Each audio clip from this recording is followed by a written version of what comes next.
Hey, everyone, and welcome to episode 167 of the Tick Boot Camp podcast. The title of today's interview is Beating Lyme, an interview with Emma Pikoulas. My name is Richard Johannesson. And I'm Matt Sabatello. Matt, this is a classic childhood Lyme disease story where we have a young woman who grew up on Long Island and she was bitten by ticks repeatedly. She started to get sick at 7, went to see doctors and didn't get a diagnosis. Got really sick again at 16, received the diagnosis, but was never told it was Lyme disease. Finally, she went off to college, got really sick, became chronically ill, and finally she was diagnosed with Lyme disease. Rich, Emma was such an inspiration because she was so sick that she had to come home from college and was almost bedbound.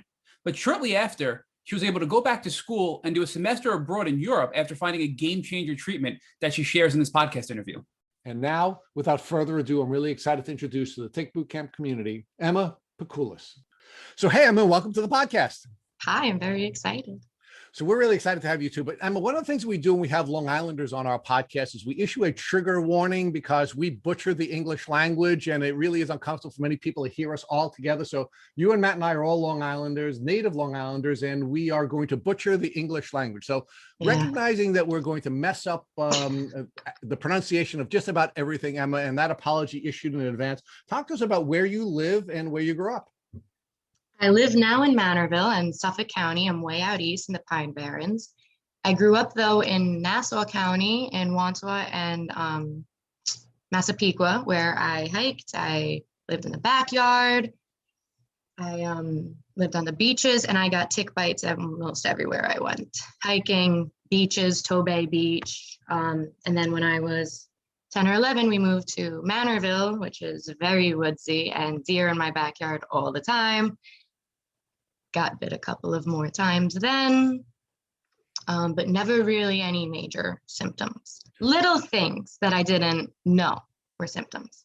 So you sort of had the positive and the negative Long Island experience that you and Matt and I have all enjoyed together. Long Island is a beautiful place with beautiful beaches and beautiful hiking trails, and it's just a really beautiful place. But of course, there's the downside to this beautiful place that we live in, and that is that ticks are everywhere, and getting bitten by ticks is a part of all of our experiences. So let's talk about your experiences and what that caused you to dream about during your childhood. Meaning, where did Emma see herself when she was a child, ultimately growing up to be? Well, when I was in middle school, I fell in love with languages, Spanish, French, and Italian. And I was a very avid reader. So I just spent all my time reading outside and eventually studying Spanish. And my goal was to either be this amazing translator at the UN or be this international businesswoman that just translated for everybody. But when I got to college, that was when my symptoms started, and my languages were the first to go because I had such severe neurological Lyme. All right, so let's talk about your childhood on Long Island. You grew up in, two of the nicest communities, going to two of the best school districts on Long Island. And of course, you were a kid who was out in nature, either directly or indirectly, even when you were doing your geeky studies. What did you know about ticks and Lyme disease from your educational experience after going to two of Long Island's top school districts? I knew nothing. What I knew was from my mom researching, don't get bit by a tick. And that was kind of all I absorbed as a young girl. Never really, when we would go on field trips, I remember I pulled ticks off of me, but there were never any warnings about Lyme disease or having ticks when we go on field trips. And I remember sometimes the teacher would hear it from all of the parents because we would all come home with ticks. There was never any discussion about it. All right, so let's talk about your health classes, right? I mean, health was a part of the curriculum that you took at, again, two of the top school districts on Long Island. Did you ever learn about ticks, Lyme disease prevention, anything at all about this experience that you were coming in contact with on a regular basis, both in Nassau County or in Suffolk County? Nope. I didn't even learn it was called Lyme disease until I was diagnosed. So now you said that you would go on school trips during your youth and you would find ticks biting you on the school trips. Was there any training or any information given to you or your parents before you went on these school trips where you came back with ticks biting you? Other, again, than what my mom looked at on her own? No training. Nope, mom always liked to look into things.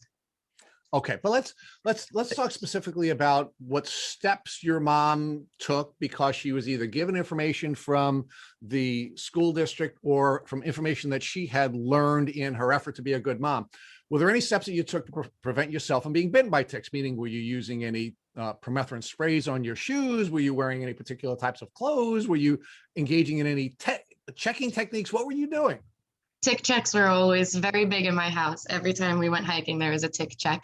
We didn't spray our clothes with anything, but it was always long, high socks. I think we wanted to tape our socks once, but I don't know if we ever did. So what did a tick check look like in your family? Meaning, what did your mom teach you to do when you were checking for ticks? She would check too. We would strip everything and she would help us look in all of the tight, warm places, like armpits, groin, everything, the areas that they like. But now, would you also check when you weren't going on trips on ticks? Meaning, were tick checks just a part of your daily life during your youth in Nassau and Suffolk counties, or was just something you did when you went on a school trip? only when we hiked. Okay. It was if we were out for too long in the backyard or specifically when hiking, that was a tick check. So now we have this young kid becoming a young woman who envisions herself bringing people together by assisting them to communicate through translation, right? And you decide that you're going to go to college, and now you start to get sick. Talk to us about how your symptoms began to develop and how it began to interfere with your capacity to pursue your dream as a translator. So when I went to school, I was very athletic. I was working out all the time. And the first thing I noticed was that my hips froze. My sophomore year of school, my freshman year, I did great. I was high school or college now? College. Okay. High school, I was diagnosed with mycoplasma and suffered from fatigue. But let's walk that back. I may have run too far ahead. So how many times were you bitten by ticks prior to your high school diagnosis? I was bit at 2. I don't know if I was bit at 7, but we found about 1 million on me. And 1 or 2 times out here before I went to high school. I was bit a couple of times. Okay. Yeah. And I experienced Now, despite all of these tick bites and all these ticks crawling on you at different times during your life, did you have any symptoms prior to your high school diagnosis? When I was 9, I had this really long bout of air hunger. I had no clue what it was, and I had started playing the flute, so I attributed it to that. I would have these horrific stomach pains where it was this nausea, hunger, aching all at once that was just mind-blowing. And I had to stop every single sport I played because of pain. I was the only child that had bad joints and weak tendons. So everything had to go. By 12, I had accepted I am a walking tendonitis person. Okay, so did your parents take you to doctors, and did the doctors diagnose you with anything during that window of your pre-12-year-old life? They did. They took me to doctors, and I found allergies. I had severe dairy and gluten allergies and egg. So after I changed my diet, a lot of my symptoms improved. I had no fatigue. I had no stomach issues. And it wasn't until I was like 16 and extremely fatigued that my parents took me again. All right. So between 12 and 16, you were generally healthy. You had made changes to your diet. You had made some lifestyle changes, and you were relatively healthy until you were 16. What happened when you turned 16? I was just so exhausted all the time. No matter what, I came home, I slept, I worked, I slept. I had no energy. It was just strange. So how did that energy loss present itself? And how is that different from when you were tired in the past? Meaning, we know that people with Lyme disease suffer from chronic fatigue, and that's very different than being tired. So can you contrast the two different types of tiredness that you felt when you were tired as a younger person versus when you started to suffer this severe fatigue? Yeah, it was like my brain wouldn't communicate with my muscles. They were so tired. It was like my muscles just didn't even they didn't have the strength to get up. They were telling me, no, I'm not moving my legs. You know, they were dead weights. It was too much energy to lift.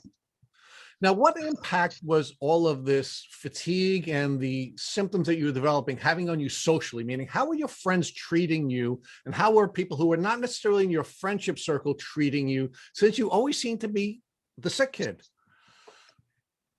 I think at that point they were used to it. I had a really supportive boyfriend who was always sleeping as well. So it was kind of like we both didn't know we weren't supposed to be sleeping this much either. So it was almost like a normalcy for me too, because my friends were like, oh, it's Emma, she's just sick. And my boyfriend was sleeping with me. So it was normal in high school. Okay. So now, without getting into too much detail about someone else's journey, did that boyfriend also have Lyme disease? I believe so. He never got tested. We went our own ways, but I believe so. Okay. So there was some sense of normalcy with your severe fatigue because you were in a relationship with someone else who also had severe fatigue. So the two of you were kind of like crashing all the time together. Yeah. Okay. So let's talk about what your initial diagnosis was when you were 16, and what did the doctors tell you the cause of this diagnosis was? The first time I was diagnosed, I was 16, and my doctor diagnosed me with mycoplasma. And he gave me, I want to say 2 months of doxycycline. Okay. I was so confused the whole time. I felt so in the dark. He didn't say Lyme disease. He didn't say co-infection. He just said, you've got something that doctors don't know what it is. So I'm going to put you on an antibiotic for. And I would try to look it up on my own. And thankfully now there's so much more research on mycoplasma. But when I was trying to look it up, it was very weird. There was not anything on it. I was kind of scared. So now, did your doctor tell you that this disease that you were now being diagnosed with was a result of a tick bite? No, I did not. No. And did the doctor tell you that you should, or tell your family that you should all be looking for other types of symptoms that may be developing because you now had this infection that could be a co-infection or could be one of many infections that you may have suffered as a result of a tick bite? That was definitely not a conversation. Okay, so now you move forward and you have your 2 months of doxy, and how does that work for you? Seemed to get me my push. I was okay. My fatigue was gone. I was ready for school. I was ready to go off to college. Okay, so now, other than taking the doxy for 2 months, did you do anything else to protect your gut? Did you do anything else to deal with making sure that you were healthy from herxing? I mean, what information did you get other than, hey, take this 2 months of antibiotics? I didn't. Herxing was not in my vocabulary. It was take the 2 months of antibiotics, and I was thankfully health conscious on my own. I was always eating right. I was juicing a lot at that time and very into working out and taking care of myself. So, yeah. So the healthy habits that you developed when you were 12 were habits that you continued into the future, and between the doxy that the doctor had given you and the healthy habits that you had already developed, your body was managing the both the detoxing of the bacteria, you were managing the doxy, and you were able to go forward with going off to college.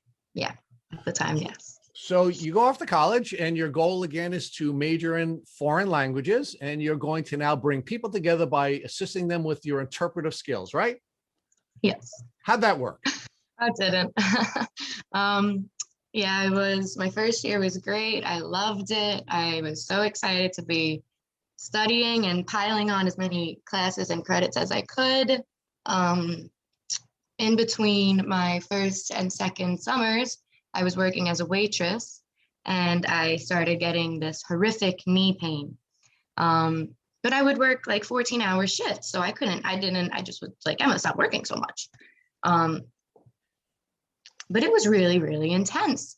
And then I would lay off of it. It would be fine. And then sophomore year came, fall semester, and my hips just like froze up one day walking back from class. It was the normal gait was gone. The normal swing of everything was gone. It was like they were just locked and in pain.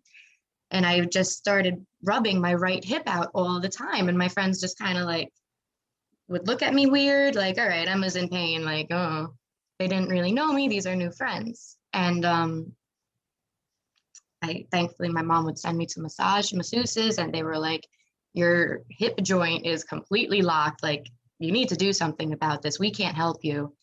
And I started experiencing severe brain fog also at the time. So it just, my hips froze, and now my brain's kind of just like giving up. And every day my fatigue is back 10 times, 100 times harder. And it just felt like getting to class was this monumental feat. And back home, my brother has OCD, and he was in high school at the time, and his OCD was pretty serious. And I felt like I couldn't call my parents and be like, listen, something serious is also going on with me. Because after it was my hips, it was my shoulders. And then once it was my shoulders, my neck, my knees, it was my head, my back, everything hurt from head to toe. And it took about 4 months, because finally spring semester came and I didn't recognize myself in the mirror, and I called them and I was panicking and I was like, I don't know what this is. And I had a nightmare of me drowning in tall grass. So I said to my mom, maybe Lyme disease, you know? And thankfully she gets me an appointment with a doctor who diagnosed me with mycoplasma. And he diagnosed me with Lyme and Babesia, but he was as in the dark as I was. And I just remember him pulling out this big medical book in front of me and reading the definition of Babesia in front of me, and me being like, oh my God, this is frightening. And after that, it was just symptoms kept worsening. And I thought I was having reactions to medication, which no one knew what a Herxheimer was for me at that time. So I stopped my meds, and that was probably the first mistake. Well, maybe not. So let's revisit this window of time between the first time you see your doctor and he diagnoses you with a tick disease, but doesn't tell you it's a tick disease, and the second time you go back to the same doctor while you're in college, and what maybe we could have done differently. So one of the things that really sort of struck me when you were describing your experience as a freshman and then the summer between your freshman and sophomore years is that, of course, stress was something your doctor should have urged you to be aware of because you were suffering from a tick disease. And there is the possibility that stress could be an immune disrupting event, which could cause other tick diseases to take off in you. So were you having the typical freshman experience where you were taking a lot of classes and having a vibrant social life and doing some work and doing all kinds of things where you were burning the candle at both ends? I was burning the candle at both ends. I noticed immediately that when I would party, I experienced brain fog, and it just seemed like no one else did. So I cut that out fast. I was just not for me. I don't know why it takes me 5 days to experience a hangover. That's not a hangover.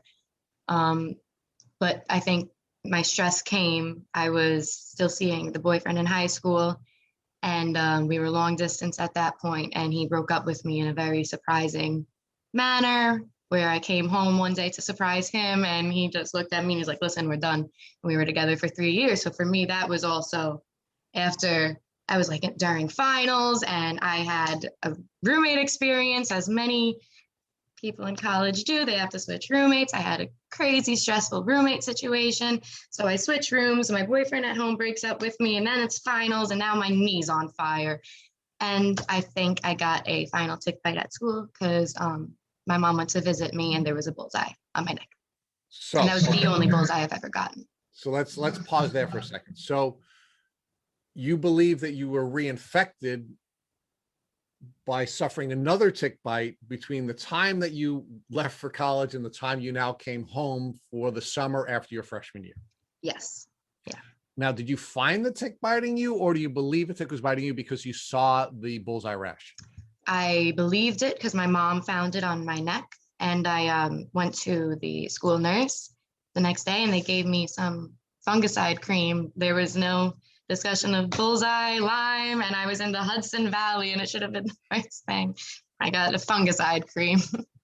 All right. And did that fungicide cream that they gave you have a steroid in it? I think it did. So it couldn't have been any worse. They No. didn't properly diagnose you, and then they gave you something that, of course, it would suppress your immune system. So let's go forward and now get to your second visit with your doctor at home. But actually, before we get there, you now have the summer off between your freshman and sophomore years after suffering a reinfecting tick bite, after having a unbelievably stressful life during your freshman year where you're not burning the candle at both ends, but on like 5 ends. And now you're working 14-hour days, right? How'd that help in your progressing Lyme disease symptoms? I kept waiting for my energy to come back. Yes, I kept thinking that as I was working, it would just come back. I just needed to start incorporating working out more. And it never came back. It just got worse. And then you crash, right? You have the crash and you go back to the doctor, and now the same doctor who diagnosed you with the tick disease diagnoses you with another tick disease, but his capacity to diagnose and treat this was so limited that he's taking out the book in front of you and reading to you the diseases he's now diagnosing you with, correct? Mm-hmm, mm-hmm. So now, what did the doctor who's now reading the book in front of you prescribe for you to now deal with these other tick diseases that he's finally diagnosing you with? So he put me on first just azithromycin, which 2 weeks in, I started having the most horrific migraines, and I didn't know they were Herxheimer reactions. They lasted so long. Even I stopped the medication, I want to say a month in, because I couldn't handle them. Even 2-3 weeks after I was off the pills, I was still experiencing them. So I went back, and he said there was still no mention of a Herxheimer, which was why I was very hesitant, because he was like, let's go back on them. And I was like, but I'm not reacting well. And he wanted to put me on that and Mepron. Okay, so the first time you see this doctor when you're 16, he prescribes you with doxycycline, right? Mm-hmm. Then when you go back after your freshman year in college, he prescribes a different antibiotic. Did he talk to you about why he prescribed you a different antibiotic than he did the first time? I don't think so. Now, you've already shared with us, he did not talk to you about detoxing. He did not talk to you about probiotics and gut health. He didn't talk to you about anything other than, hey, take this medicine. And then when you went back to him a month later, he said, okay, I'll give you another medicine. Yeah. Okay. Yeah. Now, did you or anyone in your family think that perhaps you should be pivoting to another doctor, perhaps a doctor that would be more competent to diagnose and treat you with these tick diseases? I definitely felt when he pulled the book out in front of me, this was not where I needed to be. And I explained that to my mom, and she was thankfully quick to say, you're right. This is something that seems pretty serious. I don't think we should just go by him looking it up in our appointments. So my mom thankfully looked around and found some Lyme literate doctors. Okay, so now did you find a Lyme literate doctor on Long Island, or did you have to go somewhere else? Manhattan. Okay, now, did it surprise you and your mom that you're living on Long Island, the birthplace of Lyme disease, or at least the bacteria, and you had to leave Long Island in order to be able to find a Lyme literate doctor? Yeah, I was very surprised, a little irritated, surprised. I'm way out east, so that was 2.5-hour hike. Now that you're sort of on the other side of this, looking back at that experience, how does it make you feel that there are no Lyme literate doctors on Long Island? Crushed and nervous and disheartened. Why they all have to, because there's so much in this. There's a financial aspect. It should be common baseline knowledge, chronic Lyme disease and co-infections on Long Island. And doctors on Long Island are so confused. So we know as Long Islanders that the tick ticks that were dragged and ultimately studied, and the bacteria that we now know as Lyme disease bacteria came from ticks that were found on Long Island. Isn't it shocking that, Matt, you and I have all had tick disease experiences. We live on Long Island, and none of us could find a Lyme literate doctor on Long Island. That's kind of shocking, isn't it? Mind blowing. It's mind blowing. So before I turn this over to Matt so he can ask you a few more questions, one of the things I want to share with you and our listeners is I've been bitten by ticks twice over the last 2 years. And last year I had to use a doctor in Chicago who is a brilliant young doctor. And I'm blessed to have found Casey Kelly to work with last year. And this year I worked with a doctor in North Carolina, Dr. Bill Rolls, another brilliant doctor. But what I found to be shocking and surprising is two things. First, my doctor was incompetent to treat me 2 years ago, and which is why I had to look for doctors somewhere else. And much more surprising to me is when I wanted to find a local doctor to treat me, I couldn't. I had to work with a doctor in Chicago and then a doctor in North Carolina. And your experience, of course, was now working with a doctor in Manhattan. So who'd you work with in Manhattan, and how did that doctor treat you differently than the primary care physician you were working with? I wound up seeing the Morrison Center in Manhattan, and they had a different route at that point.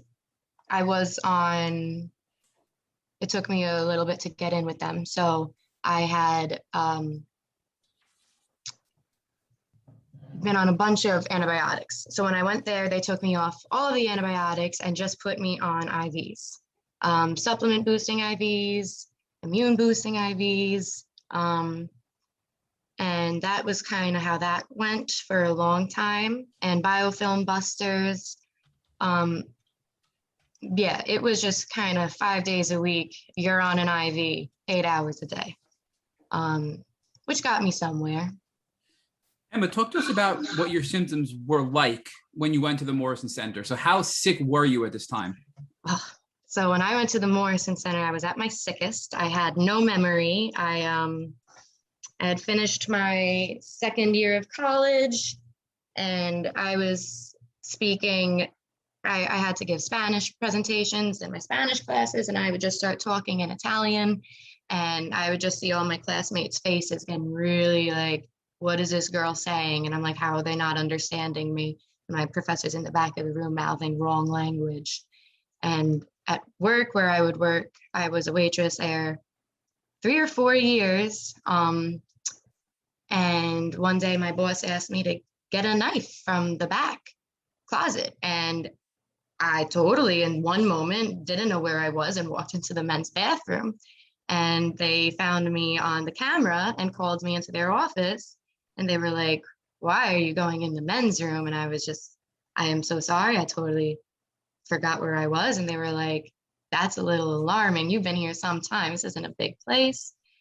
I pick up food for my family for dinner, driving back from this restaurant that's 7 minutes away. I completely forgot how to get home. I called my mom crying, pulled over. I don't know. And panic attacks. I was, again, still working, and it wound up being Babesia, but the heat would bring out such panic attacks in me, and that I just remember being at work and my friends would bring me to the bathroom because my face, I would just be dripping red sweat, and they would throw ice cubes down my shirt, and it was like nothing. I didn't even feel anything. I was so hot.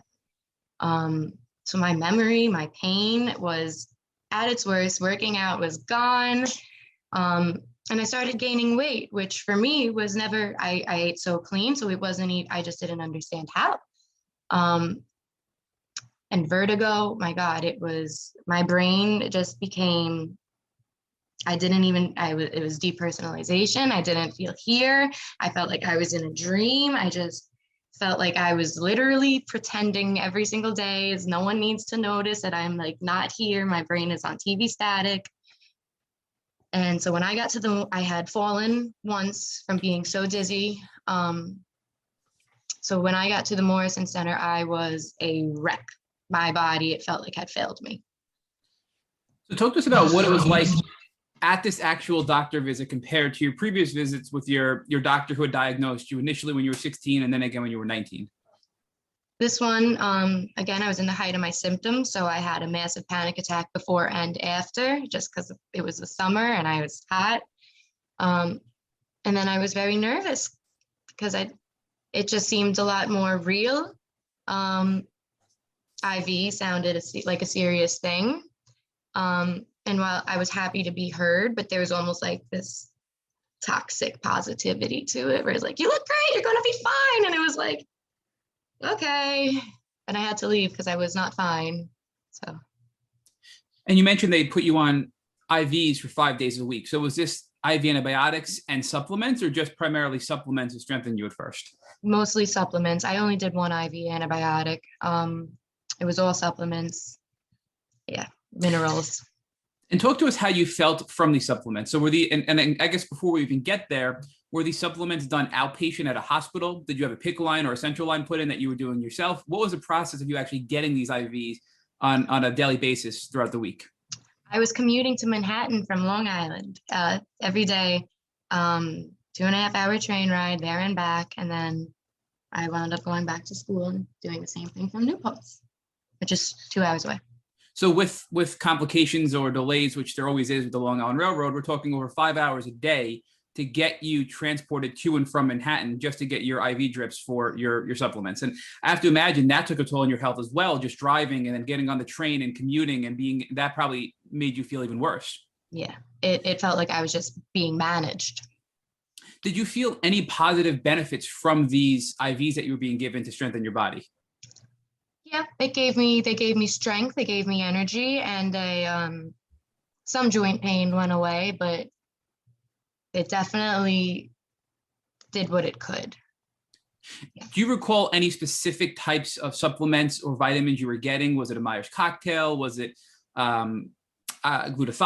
What specifically were you getting in those IVs that were helping you in that limited way? They were giving me vitamin C. I was doing IV ozone. I was doing IV NAD. I was working a long time to increase that one. And then mineral and immune boosting cocktails. Talk to us more about the IV ozone. We've heard a lot of varying things about that. Some people say it was their game changer to recover their health. Others say it actually made them feel worse. So for you, in your personal health, what impact do you think ozone had on your either improvement or decline in your health? So I did ozone a couple of times. I did several different types of ozone. I did IV ozone, and then I did ozone in the ears and actually rectal ozone. I did not notice anything from IV ozone, but again, I had a friend that loved it. I personally found nothing. But when I would do the ozone in my ears and rectum, I actually had better clarity and much less digestive issues. So talk to us more about the IV NAD. We've heard people tell us in the past they've taken NAD in varying ways, but can you tell us what is NAD and how it helped you in your health? So first you have to warn them about NAD because it's not fair if you don't warn them. NAD is definitely like a heavy substance that enters your body. And if you enter it too fast, your heart speeds up and everything feels really heavy and scary. But if you tolerate it and you go slow, I found that it really helped my pain and gave me some energy. I had a good experience with NAD. And now, how long did you do these IV treatments for before you pivoted to your next therapy in your Lyme healing journey? So I did the IVs for about 2 months, and then I went back to school. Now, when I went back to school, I was a junior at this point, and I was living in an apartment off campus with my girlfriends. And the IVs gave me a really good boost. So I was kind of only doing one every 2 weeks when I went back. But I did not know that I was living right next to black mold. My bed, there was a vent over it, the vent next to me, and right behind the vent was a black mold infestation. And I had no clue actually until a year later. The only thing that happened was I started declining rapidly. I could not lift my head. I could not get out of bed. I could not go to classes. I lost 30 pounds in about 3 weeks, and I never had 30 pounds to lose. And I couldn't hold my head up eating. It was frightening. I went back, and again, every day, IVs every single day, but this time I didn't find any benefits from them because we didn't know I was suffering from black mold either. So I wound up going home from school, and the IVs weren't doing it for me. And at the treatment center I was going to, another patient recommended alternative therapy, Rife therapy, out east on Long Island. And I went out east and I checked that out, and that was instrumental for me. Sam, a couple of questions to back up a little bit. So you were in between your freshman and sophomore year. You did the IVs, you went back to college, and you were doing them once every 2 weeks. Before you were exposed to the black mold back at college, give us an idea of how your symptoms improved. What were you doing that you couldn't do before as a result of all these IV treatments you described for us? I felt like I could have conversations with my friends. I was able to be present. Nothing was gone. There was no disappearance of brain fog, memory loss, but I had much more energy and clarity. I definitely felt able to like skate by. And then when you went home after getting very sick and then continued to go back into New York City for these treatments, did you start to get better because you were no longer exposed to the black mold? Or do you think that your body was just so compromised that you couldn't even respond well to these therapies anymore? I think my body was so compromised at that point, and we hadn't changed any therapies, any IVs, it turned into me needing, like I was asking for peptides, and my doctor looked at me and said, "We didn't put you on that yet? I thought I gave you that." And like I'd ask for a homeopathic injection for my pain, and "We didn't give that to you. I thought we were doing those." And it was like, wait a minute, it started turning into everything. Like my doctor thought she was already doing everything with me, and she wasn't. And that's another important tip. We've heard this from many of the people on the podcast, that if the medical experience with your doctor is not a personalized one, you're not going to have the maximum benefit you can get, because they either A, don't remember things about your treatment protocol, B, don't give you the time of day, and you're not really getting what you could out of that relationship. So it sounds like you started to recognize that. We're speaking to other people that were being treated there, and then found some alternative treatment like Rife and PEMF that you could do closer to home on the east coast of Long Island. So talk to us about that transition. Did you continue to stay in the city doing the supplements and add in the PEMF technology and the Rife technology, or did you just go straight to Rife and electromagnetic therapy? So at that point, they had also, the Morrison Center made a satellite office, thank God, out east, but they weren't advertising it. So it was only the locals that knew. So one day a week, I would get my IV out east, but 4 or 5 days a week, I would switch to out east completely and do the Rife and the PEMF and infrared sauna. And talk to us now. So you're really sick from the mold. You're still getting your IVs occasionally, and now you're doing the Rife and the infrared sauna with a different medical practice. It sounds like this was somebody that was recommended to you by a fellow patient, correct? Yes. Yeah. And did you research PEMF, and did you research Rife and all these other therapies, or did you just kind of go in blindly thinking, hey, I'll try anything at this point? I went in blindly. I trusted my parents. My parents did the research. At that point, I was take me anywhere. I can't even see. So what was that experience like? Did it help right away? Walk us through what that was like for you getting the Rife and also the infrared sauna. It was reassuring because I noticed Herxheimer's, and at that point I knew what a Herxheimer was, and I wasn't really getting them from the IVs. So that was reassuring, was that I know after I Rife the first time, it did something, and that would do something. And at that point I was like 100 pounds, not walking, and I went home from school, and I was this crazy lunatic that wanted to study in Spain for the next semester after going home from school.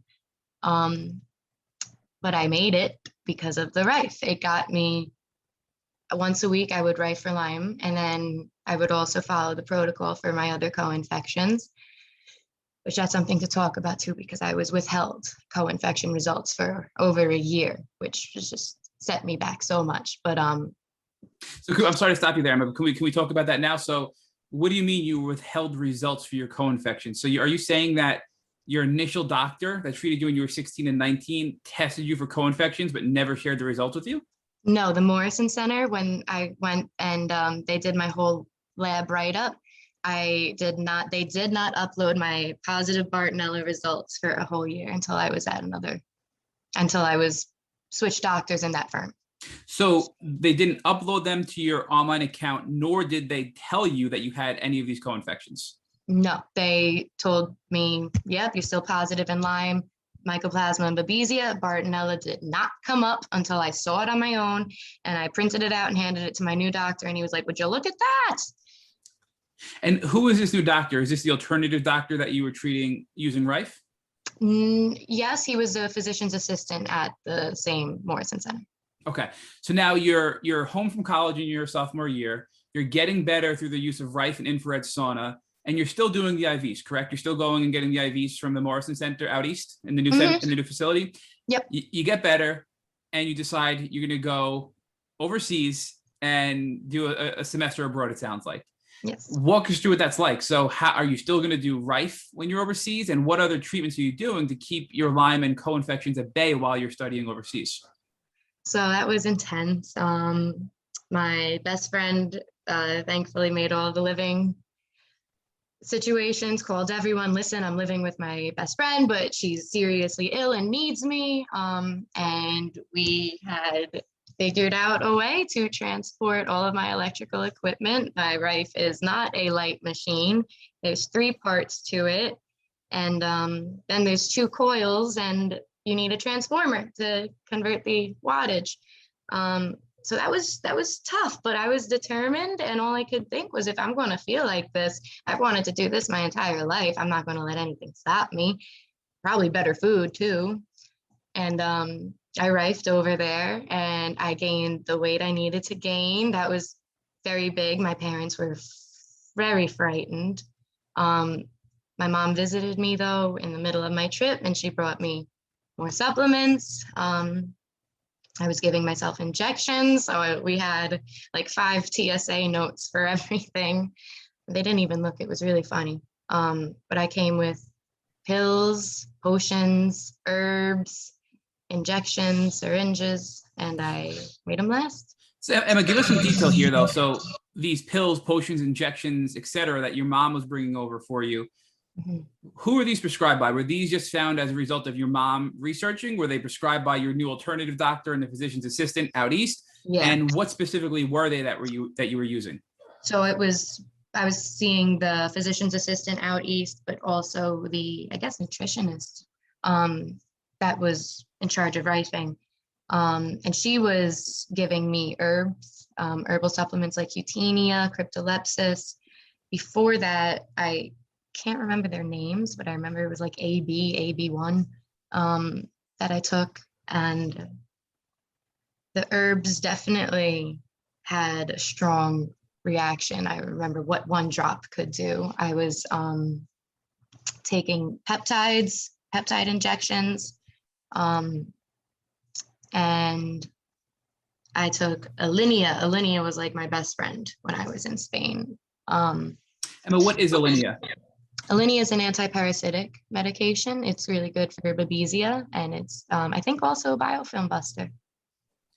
So of all these things that you were doing, and I think it's pretty neat that you found a facility close to home that had a physician's assistant, it had a nutritionist, and it used all this alternative medicine. It sounds like everything you were doing was really coming from this one center, and you were kind of phasing out the Morrison Center. Is that an accurate assessment of what was occurring during this time? Yeah, at that time, yeah.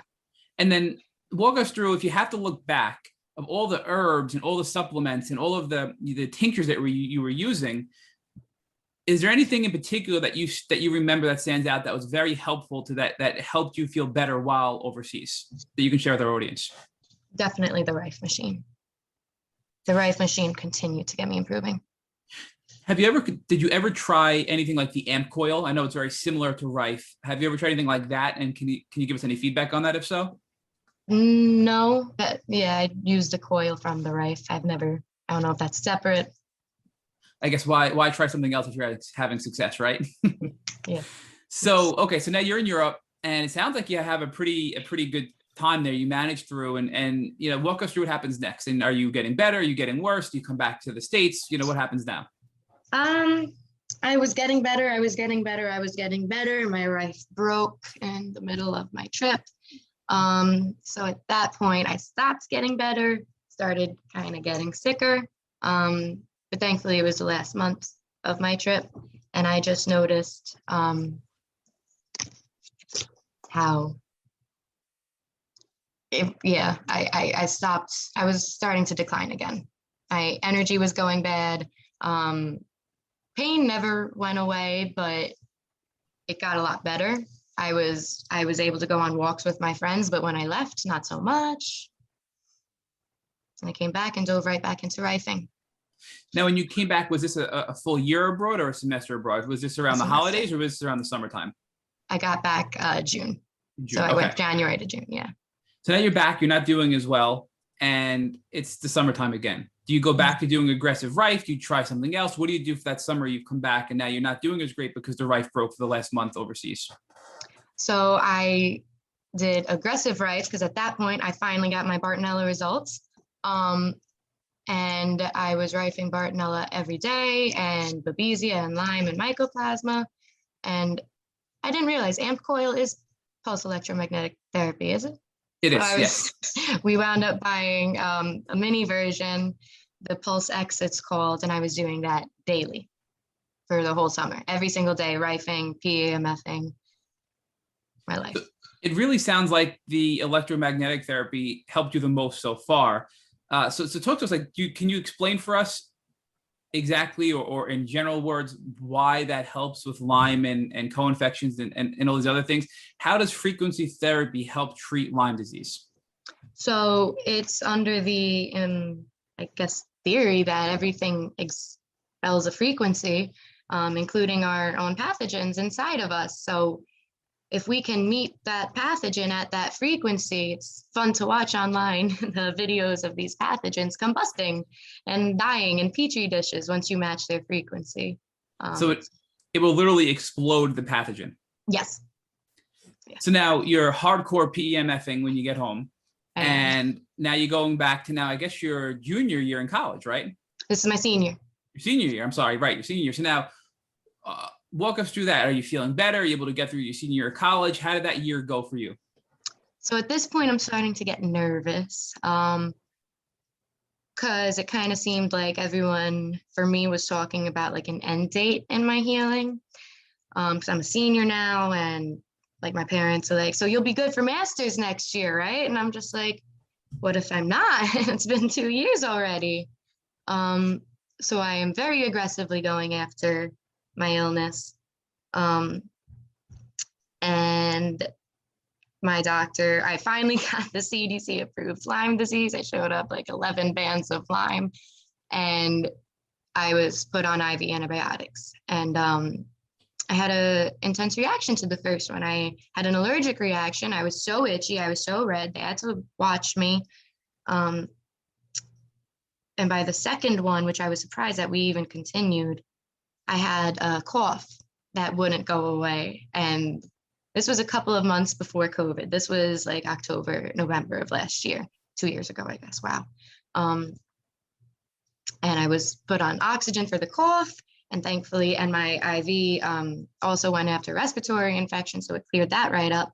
But I woke up also unable to breathe, and my whole body was completely restricted, and I had a whole new slew of symptoms from the IV antibiotics. Do you think that was from the IV antibiotics, or is it possible, do you think that could have been COVID before we knew COVID was even around, if that was around the period of when it became, more publicly known in the world? I think that was COVID, and I'm grateful when I say that to my doctors, they validate that and hear that, because we're also aware that if you have an autoimmune illness, that COVID doesn't necessarily show up in your blood. So that's nice, because they were all very aware of that cough and how horrible that was and frightening. So you continued on with the IVs, and you basically fought through it. And how long were you on the IV antibiotics for at this time? I only did 3 sessions of those. You had to space them out over 3 weeks a session. And now you're still in your senior year of college, right? Mm-hmm. So after those 3 sessions, you cleared up those symptoms, probably which were COVID-related symptoms. How are you feeling after this? Because we've heard from a lot of people that have had COVID that their Lyme symptoms worsened after COVID, but you were also aggressively treating. So I'm curious to know how you felt after this antibiotic treatment and, hospital visit when you were out and over COVID and done with the antibiotics. So cough disappeared completely. Fatigue worsened. I had this new shaking issue. Took me a year to get diagnosed with small fiber neuropathy, which I think might have come from COVID. I'm not sure. And this new breathing issue that I never, ever had. I couldn't go upstairs or downstairs without wanting to use my hands and knees. Energy was gone. But at this time, I also started on disulfiram right after IV antibiotics. My doctor wanted to just go in. And I was seriously hurting from disulfiram. So it sounds like at this point, you probably were, well, you definitely were a chronic Lyme patient. You likely were a COVID long hauler, and yet you continue to fight, and now you're on disulfiram. So walk us through, we have so many people interested in disulfiram, and there's so many horror stories out there about adverse side effects, but there's also so many amazing recovery stories from disulfiram as well. So walk us through your experience with disulfiram, and was there herxing at first, and in the long term, how do you feel disulfiram helped you in your overall health? So I think I was on disulfiram for about 8 months total. I definitely spaced it out and pulsed and went on and off.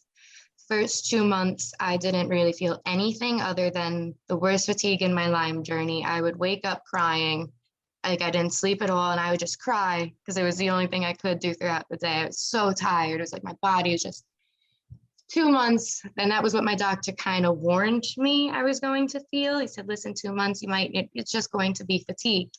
But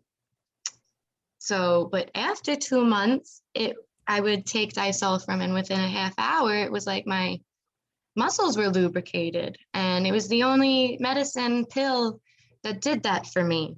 So I loved that. However, when I took it in tandem with doxycycline or Alinea, I had an issue with suicidal ideation. And at my last month, again, I don't know if it was because I took it with Alinea, but I just started throwing up after every time I took it. It was frightening. I had no idea when I would throw up. My friend told a story, and it was one of the most embarrassing moments of my life. I laughed and threw up on myself. And I called my mom, and I was like, something's up. And I went off it. But what also was big, it did help the clarity, it helped the memory, but my pain that was improving all of a sudden just stopped improving. And my left scapula, I was, oh my God, for 2 months, just the worst burning pain in the world. I would try everything at home I could. I would PEMF it, nothing. And finally, a physical therapist is like, your scapula just slipped off, which is not supposed to happen. And later on, I learned my rib slipped. It's something called the slipped rib, but which is common with Bartonella. So it does, we've heard others say that from disulfiram, they've had these suicidal ideations as well, or these severe decline in their mental health. So what's interesting is it could be, in your experience, that disulfiram alone was okay, but the combination of disulfiram with doxycycline and potentially antiparasitic medications caused that reaction in you. So I think that's a good tip for people to be aware of when they're thinking about disulfiram. But it did have a positive impact after the 2 month mark. You were, suffered for the first 2 months, had a positive impact, and then 8 months later went off. So when you went off the disulfiram, would you say that your health was generally better than when you started? This was another doctor change. I thought it felt better when I started. I was happy with my weight. I was happy with my energy, my digestive system, but that pain wouldn't go away. And my breathing was very, very tight. And I went to the hospital over it, and they were like, listen, we can see that you're having an issue, but your lungs are fine. And it was my diaphragm. It's bronchospasm. It wasn't expanding. So it was also a very real symptom that was being kind of pushed under the rug, because my doctor had no clue what to do with it.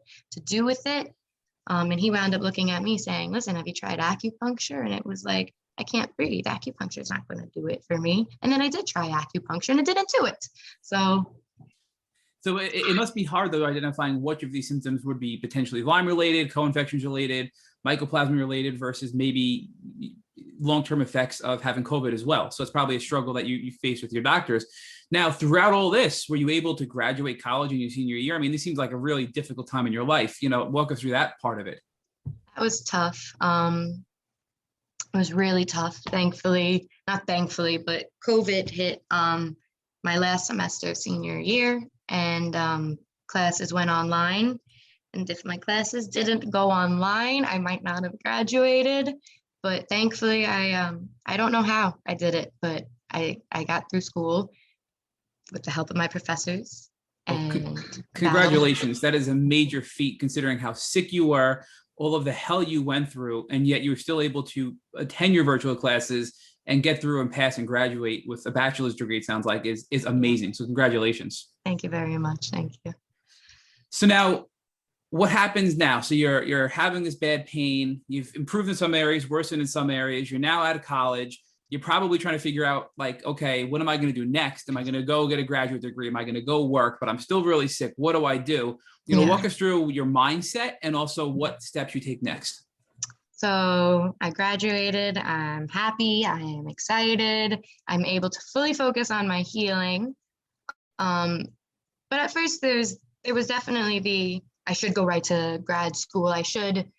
There was a bunch of like simultaneous shoulds in my life. Like I should have a job by now. I should have had an internship by now, as if I was like just ignoring what I've went through. We are our own worst critics, as we know. And I was kind of dealing with my friends were getting jobs and careers, and I was still here dealing with pain and this breathing where I couldn't breathe, and I'm still feeling not heard. And I'm dealing with these new shaking symptoms. I've got new neuropathy pain in my feet, which was scary. And so I started losing my mind, and I just started, I need to see more people. I am not getting what I need. I went to a rheumatologist, a neurologist, pulmonologist. I was, I guess, hoping anything but Lyme at that point because it was so confusing. Is there anything else that this could be? And my doctor did not want to test me for small fiber neuropathy. Don't know why. It was really frustrating. When he finally did test me, I had to email him 2 or 3 times again. Did I ever get those results in? And finally, he told me then it took 3 weeks. You'll hear from me 3 weeks, 2 months for me to hear. I have to ask him several times. And he's like, yeah, you got it. Come in for a visit. And it's just like, no, I'm going to go to someone else. It took him 4 or 5 months of me complaining about these symptoms for this test. And I just remember, like, before I got the test, we were in the office, and I said, I don't know, maybe it's worth a small fiber neuropathy test. And he said, yeah, if it comes down to that. And my mom just looked at him and she's like, well, don't you think now it's coming down to that? We've been bringing it up. So. And this was relatively recently, right? Because you graduated, this is all within the last probably 6 months or so that this has kind of went down, right? Yeah, September. So yes. You went to a different doctor for this, and, walk us through the last 6 months now. What happened at the doctor after you got the positive test, what you did, and really how you're feeling today now as a result of all that. So I finally get the positive test. I bring it up to him, and he's like, it just doesn't seem like your issue to me, which is doctor code for I know nothing about this. And that was really frustrating because when I looked it up on my own, it was everything I experienced since I'm young. My stomach pains, my tendonitis especially, my back pain, my neck pain, that it was always there in the background. So it was really frustrating because it's like, wait a minute, these things I've been dealing with my whole life, I can get rid of, and you're telling me this isn't my problem? So I freaked, and I said to my mom, I need to see a million other doctors. And I was doing a lot of physical therapy at the time. And one of my physical therapists actually said to me, I don't know if you've ever heard of myofascial release before, but you seem like a really good candidate for it. And I looked into it, and it was really interesting to me. The premise that light pressure on a muscle can cause that muscle to open and release. And I tried everything from pain, injections, every type of massage, electric massage, deep oscillation massage, lymphatic massage, and something as simple as light pressure was saying that I could get rid of my pain. And I gave that a shot, and I had a Herxheimer reaction. And I didn't know. I was very irritated when I left, and it hit me. It must have been a Herxheimer reaction. But the masseuse said she wouldn't be able to see me for 3 weeks. And all I knew was that that was the one thing that opened up my diaphragm. And at that point, I was absolutely panicking because no one was addressing my breathing issues. I had seen a new doctor that I am with now, and I love him, Dr. Phillips, go chronic. But it was not being addressed.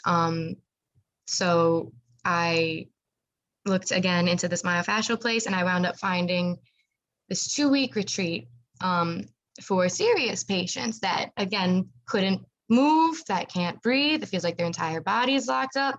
They really advertise for a lot of fibromyalgia patients. So I went to another MFR therapist, and she's evaluating me. And I asked her at the end, do you think I'd be a good candidate for that place? And she said, oh my God, if you can pull it, I don't know who else. You're 22 and you can't move, you know? And I went, and it was amazing. It was life-changing, and it showed me how I also continue my Lyme disease, like my pain. But MFR for pain was the biggest, most instrumental tool I can talk about. So you paused for a minute and you talked about your current doctor, Dr. Phillips. Is that he's the author of Chronic? Mm-hmm. And Dana Parrish. Yeah, so we're actually going to be interviewing Dr. Phillips and Dana Parrish next Wednesday. So we'll let you know how that goes. I'll hold up the book. I don't want our listeners can say it, but I'm actually reading the book right now. So cool. Congratulations on finding Dr. Phillips. I know he's a brilliant doctor. Yeah. Let's talk about your transformation. How has this experience caused you to learn about you? What has it caused you to learn about you? And how has that caused you to now become the person who's reaching out in so many different ways to people in the Lyme disease community? It showed me how strong I am, and how I don't ever, appreciate that. And we don't appreciate that often. It's tough. It showed me that I don't need to not hate, but fight the life that I'm living. Because there was this duality that I was experiencing where I'm supposed to be 22 and healthy and fun and working. But then there's also the 22-year-old girl that lives on her bed and is taking every medicine in the book still, trying to hang out with her friends on the weekends. So I'm finally on the page of I just have to take care of me and whatever that means for me. And I'm glad that that's showing up in my relationships, because it's also reciprocated now, where my friends are being more authentic with themselves and with me, where I'm able to tell them what I need and they're able to actually do the same. So I found that really cool. I found my strength pretty impressive, that no matter what, I still show up time and again. And emotionally, I think it's important to also release that along the way, because you can learn, you're carrying anger or sadness or fear from this too, which is normal. So talk to us about how you've been able to engage in outreach through social media, through doing podcasts like this one, and the other types of outreach you're doing, despite still being in the midst of your health battle. Just being as much a part of this community as I can. this is actually my first time being pretty outspoken. But yeah, just circulating the pages. I think it's important that we have it not be like this hidden part of us, and have it be, this is something I'm fighting and we're proud of it. And I think it's important to get the discussion out there. It's no coincidence, I think, that it coincides with Mental Health Awareness Month. So I think it's just in time and on us Lyme patients, including myself, to post when we're able to post, get the facts out there so that our peers don't feel alone in this.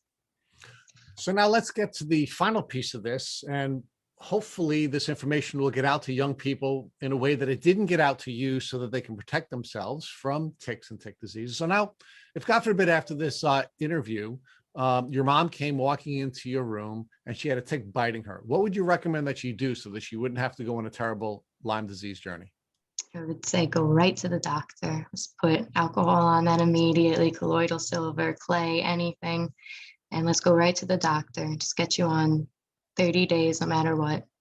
Thank you for listening to the Tick Bootcamp interview with our guest, Emma Pikoulas. To our listeners, we have a call to action. First, if you'd like to learn more about Emma and her tick disease journey, please visit our Instagram at Emma_Pikoulas, Pikoulas. Second, if you enjoyed this episode of the Tick Bootcamp podcast, please share it with your friends by using the social media buttons you see at the bottom of the post. Third, Tick Bootcamp has created a Tick Bite blueprint that has been inspired by the information that has been provided by past podcast guests. We urge you to visit our website at www.tickbootcamp.com to view the blueprint. Please note we would appreciate any input or any improvements you would like to share with us. Fourth, don't forget to subscribe to this podcast on iTunes, Google Play Music, or Spotify to get your automatic episode updates of our Tick Bootcamp podcast. And finally, we thank you, our community, for your comments on our past podcast episodes. Please take a minute to leave us an honest review on iTunes, on Instagram, or on our website. We make it a point to read every single one of the reviews we get. Thank you for listening.